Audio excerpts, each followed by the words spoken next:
Leto et libèrent Taha. Ils enferment Leto en cellule et offrent à Taha Lola, sous les yeux de son frère. Le commissaire essaie de plaider devant Leto sur sa lâcheté. C'était le dernier commissariat ouvert, tous ayant pour ordre de fermer. C'est son dernier jour. Leto bloque alors la tête de celui-ci dans les barreaux et d'un coup le tue. 6 mois plus tard, à Paris, nous faisons la rencontre de Damien, notre deuxième protagoniste. Il revient d'une mission d'infiltration et montre des compétences impressionnantes en parcours et en combat, rivalisant avec celles de Leto. À son retour, il est convoqué par le secrétaire d'État à la Défense pour une nouvelle mission. Un camion transportant des armes a été attaqué à la limite de la banlieue 13, et avec pour cargaison délicate, bombe atomique.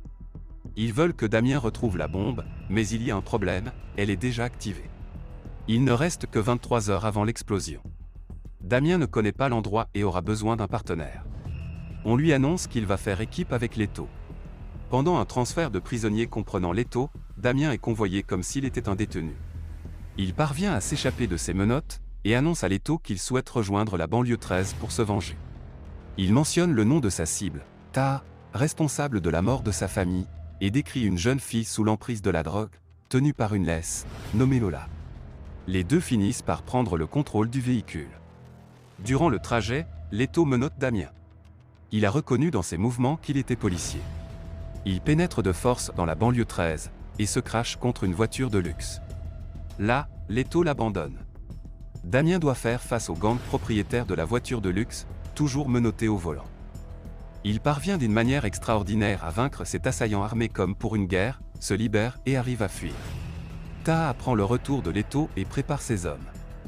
Damien retrouve Leto en face de chez Taha. Leto n'a pas confiance en lui, en tant qu'agent du gouvernement, lui et tous les siens les ont abandonnés. Damien lui avoue la raison de sa venue, et la présence de la bombe, et convainc Leto qu'il croit encore aux valeurs de la France. Ils acceptent de faire équipe. Leto appelle Taha qui lui envoie ses hommes. Pendant ce temps, Taha prépare son chien de garde le plus féroce. Leto et Damien sont amenés dans la forteresse de Taha.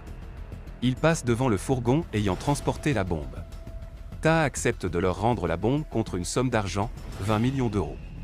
Il leur fournit alors ses identifiants de compte en banque. Quant à la bombe, il l'a mise sur un lanceur dirigé droit vers les Champs-Élysées, attaché à celle-ci, Lola. Damien appelle ses supérieurs et leur donne les identifiants. Étrangement, ses supérieurs souhaitent seulement savoir si la bombe est bien présente dans la banlieue 13. Il reste moins d'1 heure. Ils refusent de payer. Damien ment à Taha et gagne du temps. Le temps avance, Leto connaît par cœur la forteresse, et il décide de fuir, via un tunnel creusé